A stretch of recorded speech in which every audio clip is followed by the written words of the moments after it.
जैसे हम जिक्र कर रहे थे आपकी वीडियो के हवाले से जो आपने कश्मीर के हवाले से बताया, मैं बड़ा हैरान हुई कि ये इतनी छोटी सी बच्ची, इसका अपना आइडिया था, इसने खुद मेहनत की इस शूट के लिए, और आप जैसे लोगों से मिलकर मुझे यकीन जानिए, मुझे क्या व्यूअर्स को भी बहुत खुशी होती है कि ऐसे लोग मौजूद हैं, ऐसे बच्चे मौजूद हैं जो पाकिस्तान का मुस्तकबिल है। तो मेरे ख्याल से आपके पेरेंट्स को हैट्स ऑफ है कि वो इस तरह की तरबियत कर रहे हैं। ये चीज़ें बहुत ज़रूरी हैं, आप इस चीज़ को समझते हो? जी बिल्कुल ज़रूरी है, क्योंकि देखें सोशल मीडिया उसको पॉजिटिवली भी यूज़ करना चाहिए,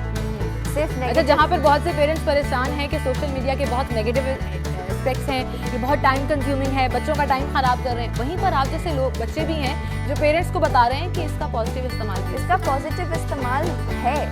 और करना भी चाहिए, लेकिन अफसोस से मुझे ये कहना पड़ता है कि अगर आज देखें हर एक के पास फ़ोन है और कहीं भी किसी पब्लिक प्लेस पे जाएं वो सारे अपने अपने फ़ोन्स में,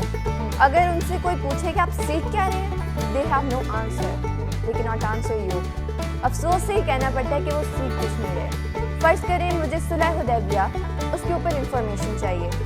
तो मुझे 20 किताबें पढ़ेंगी, 20 लोगों के पास जाना पड़ेगा, फिर भी मुझे वो ऑथेंटिक इन्फॉर्मेशन नहीं मिलेगी जो आज एक क्लिक पे मौलाना के साथ आपको मिल जाती है। बिल्कुल, मौलाना मौदूदी का बहुत अच्छा सुलह हुदैबिया पे है, तो देखें एक क्लिक पे आपको मिल गया।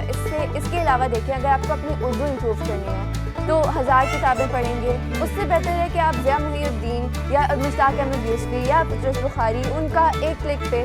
आपके पास सारी, मतलब अभी ये कहना मेरे लिए आपके लिए काफ़ी नहीं था कि मैं कहूँ कि आप इतने स्मार्टली बोल रहे हो, बातें कर रहे हो, कि आपने और रेफरेंसेस देना शुरू कर दिए कि आप इंस्पिरेशन हो बहुत से लोगों के लिए। इवन मेरे लिए भी, कि इतनी छोटी सी एज में आप इतनी सारी चीज़ें जानते हो, इतने बड़े बड़े नाम आप ले रहे हो। आपको पता है कि मौलाना मौदूदी का आपने नाम लिया, ये बहुत बड़ा नाम है, लेकिन आप 14 साल की उम्र में इस चीज़ को समझते हो, ये बड़ी बात है।